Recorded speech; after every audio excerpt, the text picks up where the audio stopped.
출애굽기 37장. 오늘 읽은 내용이 무슨 내용이죠, 이게? 언약궤죠, 언약궤에 대한 겁니다. 제가 오늘 요거 딱 들어가기 전에, 우리 이제 좀 오래됐어가지고, 지난번에 한 거 살짝 우리 잠깐 이렇게 좀 짚고 넘어가겠습니다. 지금 35장부터 내용이 뭡니까? 이제 그 전에 25장서부터 한 저 31장까지 나왔던 그 성막에 대한 설계들을 주셨던 그 사건 뒤에 잠깐 이제 이스라엘 백성들이 우상 숭배한 사건이 있었고, 모세가 다시 내려와 가지고 이제 하나님께 이제 회개를 통해 가지고 다시 한번 기회를 주시고, 모세가 다시 올라가 가지고 두 돌판을 다시 받아 내려오고, 이제 모세가 이스라엘 백성들한테 그 성막 식양을 주고 실제적으로 성막을 만들어가는 과정이 35장부터 시작이 됩니다. 그래서 이제 우리가 이 앞에 36장에 했던 거, 성막을 만드는 설계도에 의해서 만드는 과정 중에서 가장 첫 번째 나왔던 것이 성막 가운데서도 지붕과 그 지붕을 이제 걸치는 이 벽, 그러니까 나무 벽을 말하는 거죠. 거기에 대해서 했습니다. 예, 거기는 이제 특징이 뭐였냐 하면은 하나님이 우리를 보호하시는 거. 그 지붕의 역할이 그거였죠. 그거 나온 게 하나님, 이게 이 성막 자체가 하나님의 임재를 상징하는 것인데, 그 임재 상징하는 것 가운데 우리에게 보여주셔야 하는 첫 번째가 뭐냐면은 그게 바로 너희를 보호하시기 위한 것이다. 그래서부터 이렇게 두 번째, 세 번째 그 앙장, 이게 지붕 덮개는 뭐였냐면은 십자가의 피로 의해서 우리를 속죄해 주시고 죄를 멀리다 내다 번지는, 그러니까 붉은 양의 그 붉은 양 가지고 온 십자가의 피로 우리의 죄를 구속하여 주시고, 그 다음에 흰 염소털은 그 죄를 멀리다 갖다 버리는, 그걸 통해서 마지막 앙장 해달의 가죽은 전체적으로 우리를 영육간에 보호하시는 하나님의 임재다. 요거를 이제 잠깐 다루었습니다. 그리고 이제 오늘 이제 법궤가 나옵니다. 근데 이제 이거 할 때 이제 그 말씀을 드렸잖아요.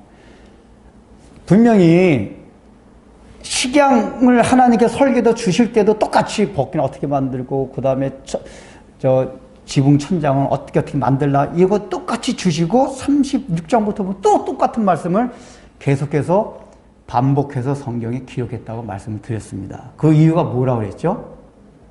첫 번째는 하나님이 주신 식양 그대로 이 사람들이 그대로 만들고 있느냐, 그것을 확인시켜 주시기. 물론 이제 이 당시 사람들은 하나님이 주신 식양 그대로 막 만들었겠죠. 그러나 후대 사람들도 이 사람들이 하나님이 주신 식양 그대로 만들고 있구나, 이걸 확인시켜 주시기 위해서. 그것은 뭐냐, 하나님의 말씀은 1.1핵이라도 하나도 떨어짐 없이 식양 그대로 지키고 순종해야 된다 하는 걸 가르쳐 주기 위해서 그랬고, 두 번째는 하나님의 말씀이라는 건 들어도 지루하거나 지겹지 않은 속성이 있는 것이다. 그래서 만약에 하나님의 말씀을 듣고서 똑같다고 해서 지루하거나 지겹다 그러면 그거는 이 사람이 하나님의 말씀을 제대로 받아들이는 것이 아니다.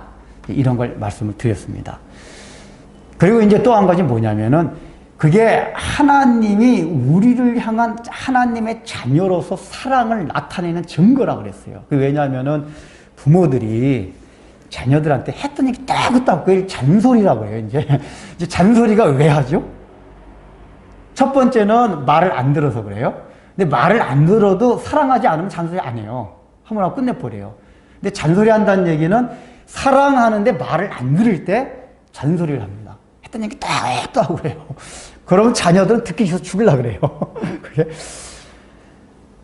이게 하나님 뭐냐, 이게 성경에서 반복해서 어떤 거 하는 것은 뭐냐면은 그만큼 우리를 향한 애틋한 사랑이 있는데, 너희들이 그 내 말을 조금이라도 흘려 듣거나 잘 안 들을 수 있는 가능성이 있기 때문에 계속해서 같은 얘기를 해주고 있습니다. 그러니까 우리를 그만큼 사랑해 주신다.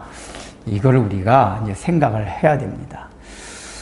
그래서 이제 오늘 법궤도 똑같이 그렇게 이제 25장에 나왔던 것 같이 똑같이 기록을 이렇게 합니다. 근데 약간 다른 건 뭐냐면 1절을 보면은 부살렐이 조각목으로 궤를 만들었으니, 우리가 좀 요 문장에 우리 좀 이렇게 눈을 좀 여겨 봐야 됩니다. 조각으로 괴를 만들었다. 부살렐이. 그때는 하나님이 식양 주실 때는 뭐 어떻게 이게 설계도만 주셨잖아요. 근데 여기서 직접 만들었다는 표현이 나옵니다. 여기서 중요한 우리가 얘기가 있습니다. 하나님이 성막을 하나님 스스로가 지어서 이스라엘 백성들한테 주실 수도 있었어요. 근데 우리가 이제 요 35장, 36장에 살펴본 바와 같이 하나님은 설계도만 주시고, 즉 계획만 하신 겁니다. 약속과 언약만 주시고 나서는 그것을 성취하는 것은 이스라엘 백성들이 재료를 모으는 것부터 시작해가지고 실제로 만드는 과정은 이스라엘 백성들이 자기네들이 직접 만들도록 하셨습니다. 이 얘기가 굉장히 중요합니다. 이거는 뭘 의미하는 겁니까? 하나님께서 우리에게 주신 언약들이 다 있습니다.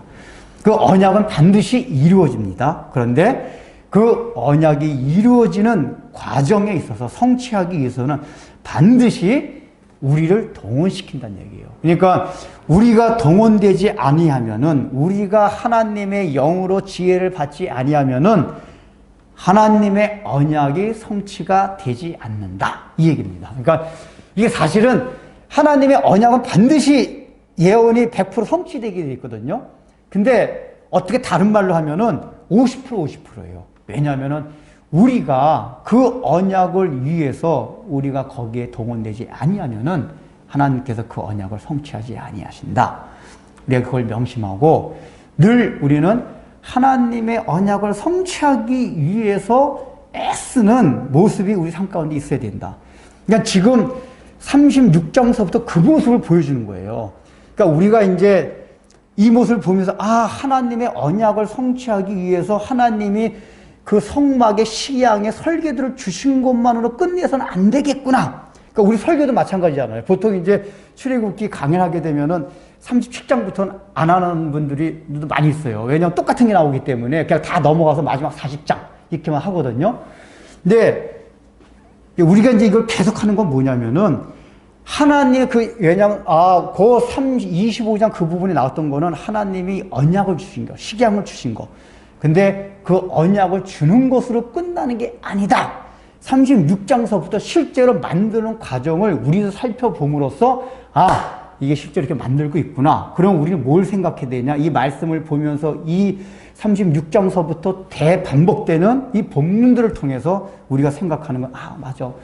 하나님의 언약을 주신 거로 끝나는 게 아니라 우리는 그 언약을 성취하는 자리에까지 나가야지만이 하나님의 나라가 완성이 된다. 이 사실을 붙들라 그 얘기예요. 기도도 응답을 받을 때까지, 하나님의 말씀은 언약이 성취될 때까지 이미 하나님은 약속을 해주셨어요. 그리고 약속을 해주셨으니까 우리는 그것이 성취될 때까지 우리가 해야 될 것이 무엇인가, 이걸 끊임없이 생각하고 하나님이 주신 그 말씀을 따라서 순종하며 나가야 된다. 이걸 생각해야 됩니다. 그러니까 이제 이 만들었다는 그 의미 안에 아까 우리가 이 하나님께서 똑같은 말씀을 대표해가지고 기록한 이유가 여기 같이 포함되는 겁니다. 그러니까 하나님의 말씀은 듣는 데서 끝나는 것이 아니라, 언약을 받는 데서 끝나는 것이 아니라 성취하기 위한 우리 인간 편에서의 책임과 반응이 굉장히 중요하다. 이걸 반드시 이제 생각하라 그 얘기입니다. 그런데 그것을 위해서 필요한 게 뭐였죠? 36장에 5장에 나와요. 그게 뭐였습니까? 하나님의 영이 그들에게 지혜와 총명을 허락하시사. 기억나시죠? 그러니까 이제 사람들이 이제 부살렐과 오홀리압을 뽑고 또 여러 그 부살렐과 오홀리압을 도울 사람을 많이 뽑았어요. 근데 뽑은 사람의 특징이 뭐냐면은 하나님의 영이, 하나님은 성령입니다. 성령이 충만한 사람들. 그러니까 지혜와 하나님의 영이 충만해서 지혜와 총명이 있다고 그랬어요. 그러니까 이 지혜와 총명이라는 건 단순하게 기술적인 테크닉을 말하는 것이 아니라 성령을 통한 지혜가 있어야만이 하나님의 약속을 성취해 나갈 수가 있다. 순조롭게. 왜 그렇다고 했습니까? 실제로 성막 식양을 줄 때는 우리 성경에 있는 것만 읽어봐도 그렇잖아요. 그것만 봐가지고는 성막이 정확하게 어떤 모습이 나올지, 어떤 모습을 만들지 이게 감이 안 잡히는 그 말씀들이 많이 있습니다. 그러면은 그런 말씀들이 있을 때, 헷갈릴 때, 아니면은 정확하지 않을 때 성령이 주는 지혜가 있어야지만이, 아, 이거는 이렇게 하나님께 이렇게 명령을 하셨으니까 이것은 이렇게 만들면 되겠구나 하는 지혜가 난다, 그 얘기예요. 이거 제가 이제 예를 들었잖아요. 성경 자체가 구체적인 모든 정황과 상황 속에서 우리에게 할 것을 가르치진 않습니다. 대략적인 것만, 원리만 가르칩니다. 그런데 하나님의 영이 충만해야지만이 모든 상황과 정황 속에서 구체적인 삶 가운데서 날마다 명료하게 이 하나님의 뜻이다 알 수 있고, 그래야지만이 하나님의 언약을 성취해 나갈 수 있다, 그 얘기예요. 이건 성령 충만하다는 얘기는 다른 말로 말하면 뭐냐면 하나님의 말씀이 나의 삶 가운데서 구체적인 정황 가운데서도 금방금방 적용될 수 있는 그런 어떤 이 안목, 이게 성령의 조명입니다. 지금 부살렐이 그런 하나님의 영이 충만함을 가지고 교회를 만들고 있습니다. 자, 그래서 이제 여기 이제 이 두 규빗반, 길이가 두 규빗반의 치수와 재료, 이런 것들은 25장 할 때 제가 아주 자세히 했습니다. 다 이게 기억이 나시죠? 그래서 오늘은 이제 그거 생략하고, 오늘은 좀 이제 지난번에 안 들었던 걸 한번 달라고 하는데, 오늘 본문엔 안 나오는데 이 언약궤 안에 무엇을 담아놨었죠? 이스라엘 백성들이? 그거 기억나나요? 이스라엘 백성이 나중에 이제 민수기서부터 쭉 이렇게 이제 그 성경을 보면은 언약궤 안에 무엇인가 하나님이 담아놓으라고 명령을 해요. 그게 뭐였습니까? 두 돌판, 십계명 돌판, 그 다음에 만나의 항아리, 그 다음에 아론의 쌍난 지팡이, 세 가지예요. 근데 우리가 왜 그 세 가지로 생각하고 있는지 아세요? 실제로 구약 성경을 보면은 그 세 가지를 넣었단 말이 안 나와요. 일단은 우리가 그 세 가지 생각하는 이유를 봅니다. 히브리서 9장 4절 봅시다. 히브리서 9장 4절.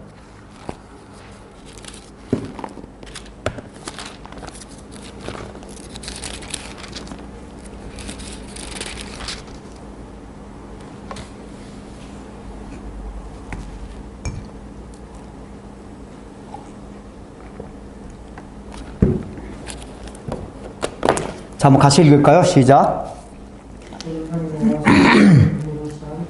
있고 그 안에 만나를 담은 금 항아리와 아론의 쌍난 지팡이와 언약의 돌판이 있고. 지금 이제 히브리서 기자는 굉장히 구약을 잘하는 사람이거든요. 이 잘하는 사람이 지금 이제 이 성막에 대해서 얘기하면, 이 성막이라는 건 뭐냐면 그리스도가 완성시켰다 하는 걸 지금 이제 히브리서 기자가 얘기하는 거거든요.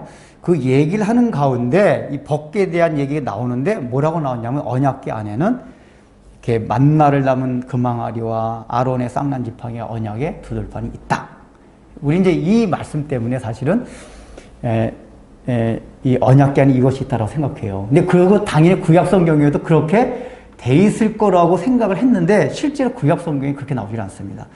자, 우리 한번 역대하, 그게 이제 열왕기상에도 나오는데 역대하로 찾아봅시다. 역대하 5장 10절.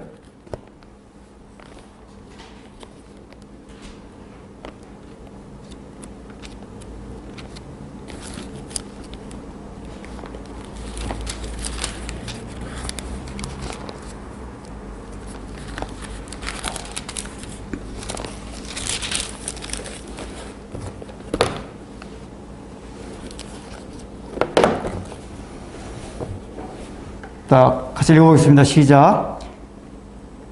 역대하 5장 10절. 시작. 못 찾았나요? 역대하.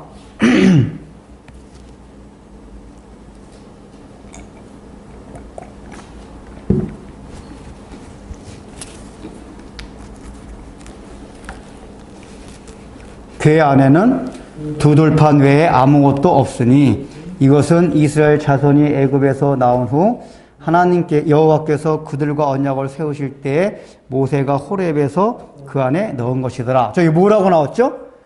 궤 안에는 두 돌판 외에 아무것도 없으니 이렇게 나와요. 없으니. 지금 이 역대하 상황은 어떤 상황이냐면은 그 광야 때 성막이 아니라 이제 성막을 짓고 계속 이동하다가 솔로몬이 이제 성전을 짓고 그 성막에서 있던 법궤를 이제 모셔가지고 그 성전 안에 이제 이게 비치시켜 놓기 위해서 갖고 온 겁니다. 갖고 와서 보니까 여기에는 두 돌판 외에는 아무것도 없다. 이렇게 얘기를 해요. 그러니까 일단은 분명히 성전에 딱 왔을 때는 법궤 안에 두 돌판 위에는 없었습니다. 그러면 우리가 추측할 때, 시북에서 그냥 분명히 안에 이렇게 세 가지 다 있다 그랬거든요. 그러면, 그러면 성막 갖고 다니다 어디서 잊어버렸나? 이렇게 이제 추측하는 사람이 있어요. 성막 이동하고 다니다가 솔로몬 그 왕 전에 어디서, 예를 들면 블레셋의 그 법궤를 빼앗길 때가 있었거든요. 그래서 사람들 추측하기를 혹시 블레셋 사람들이 그 안에서 뭐를 그 두 개, 만나 항아리랑 아론의 쌍면 지팡이 빼간 거 아닐까라고 추측을 하는데 그건 맞을 수가 없는 게 블레셋 사람들은 아예 법궤 근처를 얼씬걸지 못했어요. 그냥 훔쳐가긴 했는데 거기 오기만 하면 재앙이 왔기 때문에 건들지를 못했습니다. 그리고 그 사람들이 만약에 그 법궤 뚜껑을 열어가지고 뭘 빼갔다면 세 가지 다 빼가지. 그리고 거기서 제일 멋있어 보이는 게 돌판인데 두 개만 빼리고 왔거든요. 그래서 정황상 법궤에 접근할 수가 없었기 때문에 그건 맞지가 않습니다. 그러면 어떤 얘기냐? 근데 실제적으로도 성경을 읽어보면은 정확하게 법궤 안에 넣었단 말이 안 나와요. 자, 우리 한번 출애굽기 16장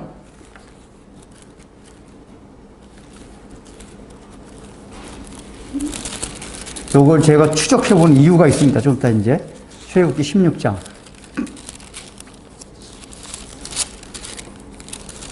33절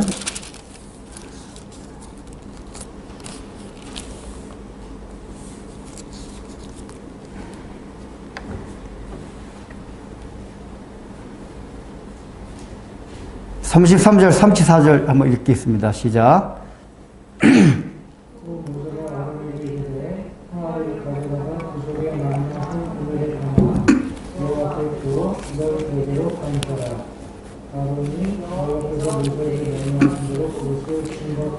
두어 간수하게 하였고. 자, 여기 지금 만나를 하나님께 어떻게 하라고 했죠? 여호와 앞에 두라고 했어요. 그러니까 여기 여호와라는 거는 뒤에 문장을 보니까 증거계예요. 증거판 앞이라고. 증거판이라는 게 뭐죠? 십계명 두 돌판이에요. 그러니까 법궤 안에 들어있는 십계명 두 돌판이거든요.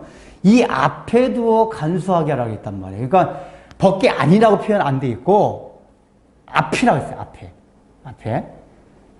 자, 그 다음에 또 봅시다. 민수기 17장.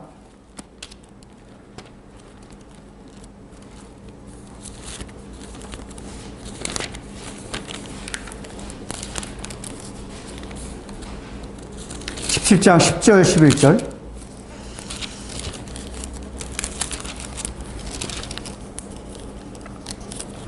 (17장) 10절 11절. 읽겠습니다. 시작.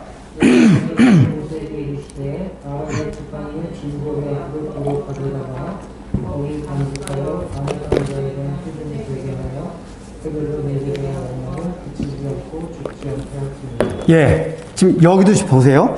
아론의 지팡이는 어디다 갖다 놓으라 했죠? 증거계 앞으로 도로 가져다가 거기 간직하여 반역한 자에 대한 표징이 되게 하며 이렇게 나와요. 그러니까 지금 근데 출애굽기 40장을 봅시다. 40장. 두 돌판은 어떻게 되어 있나?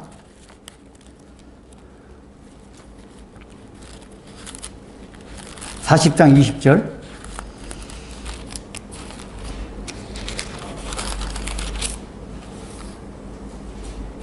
그는 또 증거판을 개수하였고 쇠를 빼고 숫자를 빼고. 예, 지금 여기서 뭐라고 나왔죠? 증거계 안에다가 그 속에 놓고라고 표현했습니다. 그러니까 지금 구약 성경에는 지금 어떻게 돼 있는 거냐면은 두 돌판은 증거계 안에, 법궤 안에 들어가 있습니다. 그리고 아론의 쌍난 지팡이와 만나가던 항아리는 어디에 놓여져 있죠? 언약궤 앞에 놓여져 있다는 얘기예요. 앞에.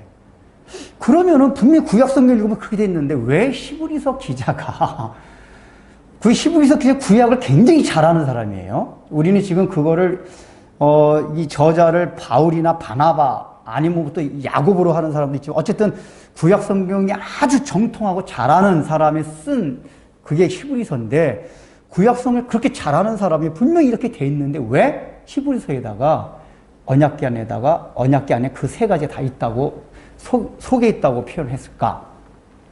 이거는 우리 의미를 잘 살펴봐야 됩니다.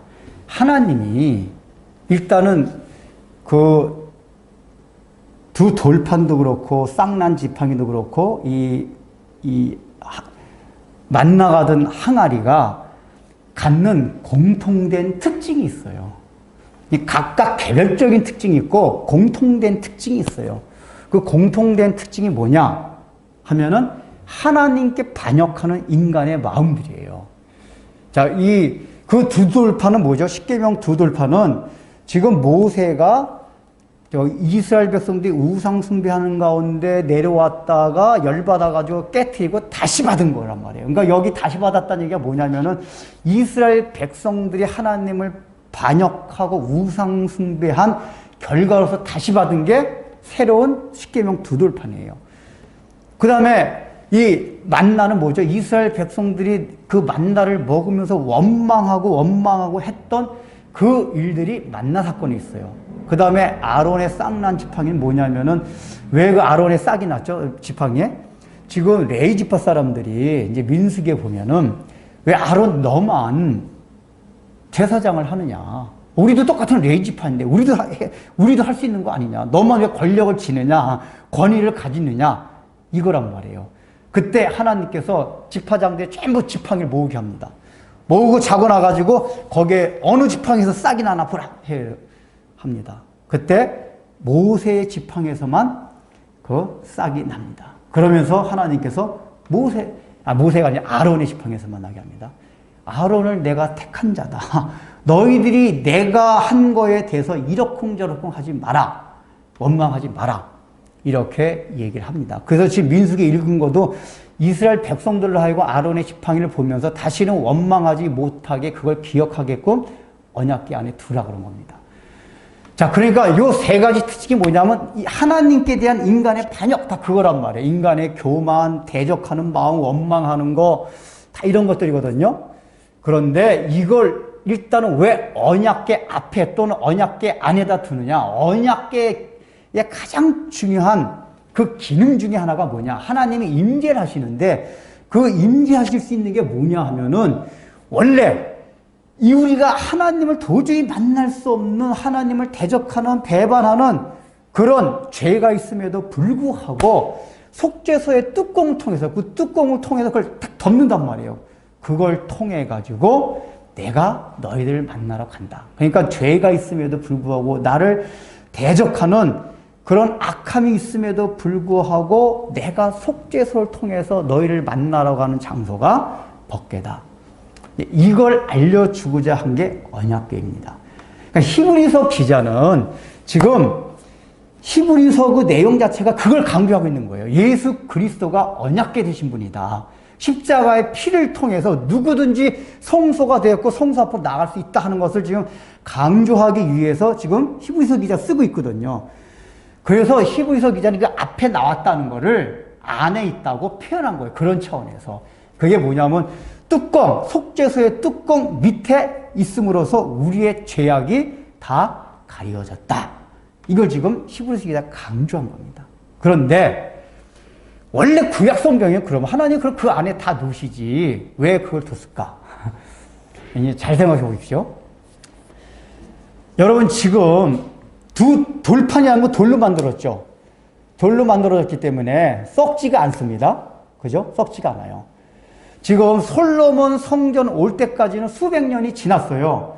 지났으면은 예를 들면 만나라든가 지팡이 같은 건 썩을 것 같아요? 안 썩을 것 같아요? 썩어요. 그러니까 광야를 이동할 때는 이렇게 이스라엘 백성이 그걸 눈으로 볼 수가 있어요. 그러나 시간이 지나가면은 그거는 썩게 됩니다. 그러니까 기념물로서 지탱할 수가 없어요. 그래서 그걸 알기 때문에, 그래서 이제 실제로 이스라엘 백성이 그렇게 했다고 그러더라고요. 이제 이거를 그 벗기 앞에 놔뒀다가 이제 이동할 때 있잖아요. 그러니까 이동할 때는 그걸 둘 데가 없으니까 그 앞에 두었던, 벗기 앞에 두었던 아론의 쌍난 지팡이랑 그 다음에 그 만나가던 항아리를 벗기 안에 넣어가지고 이동을 하고, 그 다음에 다시 성막을 다시 이제 텐트를 친 다음에는 그 앞에다 놓고 이렇게 했다고 그래요. 그러니까 안에 들어갔다 밖에 나갔다가. 근데 원래 하나님이 두라고 한 건 앞에다 뒀다는 얘기 뭐냐? 그 각각의 지금 원래 공통된 특징이 뭐였냐면은 하나님이 우리가 죄악이 있음에도 불구하고 우리 죄를 덮어주시고 우리를 만나주신다는 얘기예요. 그래서 그걸 통해서 우리를 보호하신다 그 얘기거든요.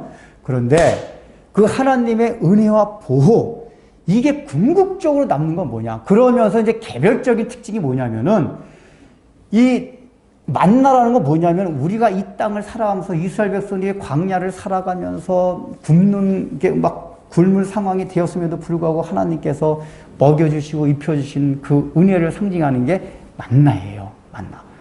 그 다음에 이 아론의 쌍난 지팡이는 아론이 굉장히 여러 사람부터 공격을 받고 힘든 상황이 되었을 때 하나님께서 그 상황을 아시고 그 문제를 해결해 주시는 그것이 아론의 쌍난 지팡이에 담겨 있습니다. 그러니까 이 아론의 쌍난 지팡이와 이 만나에 담겨 있는 의미가 또 뭐냐, 개별적인 의미가 뭐냐면은 하나님이 우리 믿는 사람들, 하나님의 자녀를, 언약 백성들을 지키시고 보호하시고 인도하여 주신다. 이게 들어있어요. 근데 그거는 말씀 안에도 그 의미가 들어있습니다. 그런데 이제 실제 물리적으로도 그 지팡이와 만나는 썩습니다. 그러니까 하나님이 아마도 이제 어떤 학자가 추정하길 그래요. 하나님이 셋 다 그 안에다 넣으라고 하지 않은 이유가 뭐냐. 그 두 개는 시간이 지나가면, 물리적인 시간이 지나가면 썩게 되기 때문에 그 돌판만 거기 안에 넣으라고 하고, 또 그 벗개 안에 들어가 있는 의미가 되기 때문에 벗개 앞에다 놓게 했을 것이다 라고 얘기를 합니다. 근데 그 말이 상당히 일리가 있어요. 그 세 가지가 다 우리가 그리스도가 속죄를 통해서 우리를 구원하신 그 안에 다 들어가 있는 건데, 영원한 기념이 되는 건 뭐냐? 지팡이도 아니고 만나도 아니고 오직 말씀이다 그 얘기예요. 그러니까 우리가 하나님의 은혜를 생각할 때 어떤 걸 많이 생각하냐면은, 내가 이렇게 살아오면서 막 굶게 되었을 때 하나님께서 나를 굶게 해주시지 않은 거, 내가 어떤 너무 힘든 일을 당했는데 막 사람들이 나를 공격하고 막 상처 주고 할 때 하나님께서 그 상황 속에서 나를 구해주신 거. 그러니까 보통 우리가 이 땅에 살아가면서 육신적인 환경 가운데서 나를 보호해주고 인도해 주셨던 그런 걸 많이 생각을 합니다. 근데 제일 중요한 건 뭐냐면은 그런 것들은 일시적이다 그 얘기예요. 오직 십자가의 속죄를 통해서 영원토록 그것이 기억에 남고 기념이 될 수 있는 건 뭐냐? 두 돌판뿐이 없다 그 얘기예요. 두 돌판만이. 그 아론의 쌍난 지팡이가 얼마나 신비스럽습니까? 이게 아론이 이렇게 지팡이 딱 했는데 아침에 가보니까 아론 지팡이만 싹이 탁 나있어요. 너무 신비스럽잖아요. 그러니까 이스라엘 백성이 그 사건을 보고, 야, 하나님의 그 역사의 신비로움, 그 만나이도 있었어요. 근데 우리가 이 땅에서 눈에 보는 그 신비로운 사건들조차도 영원한 게 아니다. 오직 우리가 굳건히 바라고 우리가 마음속에 영원토록 우리 기념비로 삼아야 할 것은 두 돌판에 새겨진 말씀뿐이다. 그러니까 하나님께서 그래서 이 지팡이와 만나는 벗기 앞에 놔두고, 앞에 놔두면 뭐 그러죠? 둘 다 세 가지 공통된 그 특징인 인간의 죄악을 나타내기 때문에 거기 두긴 했지만은 그 두 가지는 변하게 된다 그 얘기예요.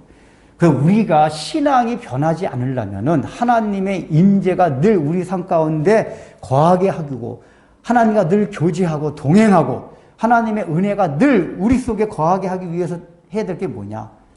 어떤 신비를 바라거나 육신적으로 내가 받았던 은혜를 계속해서 그걸 울고 먹으려고 하거나 그것만 바라면 되는 게 아니라 하나님의 말씀만을 내 마음판에 새겨 넣어야지 주님의 임재를 늘 경험할 수 있다고 얘기합니다. 이건 굉장히 중요한 얘기입니다. 우리가 하나님의 은혜를 받는 통로가 여러 가지지만은 우리는 늘 말씀보다는 말씀 외에 다른 것들에 자꾸만 우리의 마음을 빼앗기는 경우가 많습니다. 그러나 오직 영원토록 하나님의 임재를 상징하고 기념하게 하는 것은 하나님이 새겨주신 하나님의 말씀뿐이 없다. 이걸 기억하십시오. 그리고 그래서 우리가 실제로 이렇게 실제 생활하다 보면은 내가 마음이 평안하지 아니하고 하나님의 은혜가 끝쳐지는 이유가 뭡니까? 왜 하나님이 지금 나에게 이렇게 내가 힘든 일을 당하는데도 이 가운데서 건져주시지 아니하실까? 내가 굶고 있는데 왜 지금 쌀을 주시지 아니할까? 그러니까 이런 마음이 들 때 우리는 하나님의 은혜가 끊어집니다.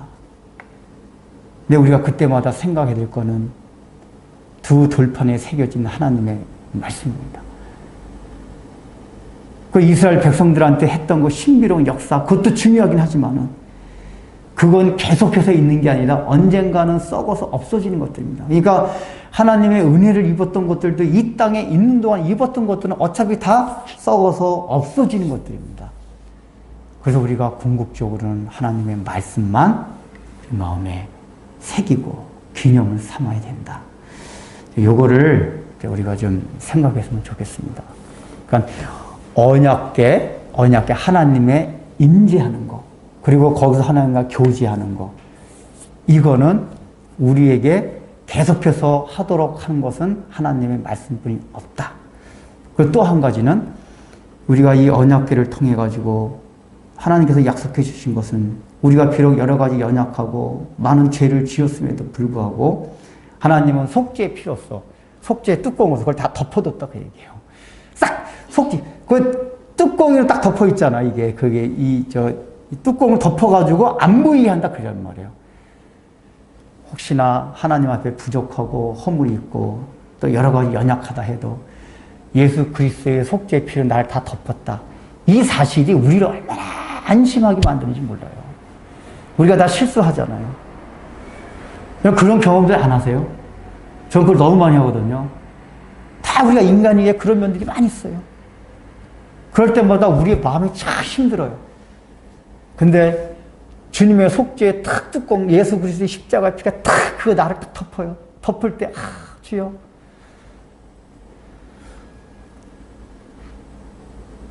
그러니까 내가 그걸 확실히 믿어야지 하나님의 영광의 보좌 앞에서 하나님과 교제를 할 수가 있어요.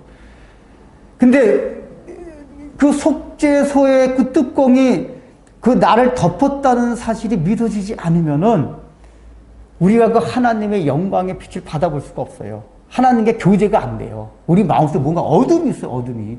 그러니까 우리 마음속에 어둠이 있다는 얘기는 우리가 꼭 죄를 지으면 물론 어둠에 거하게 됩니다. 그러나 죄를 지었음에도 불구하고 바로 회개하고 십자가를 딱 바라보게 되면은 금방 그게 회복이 돼요.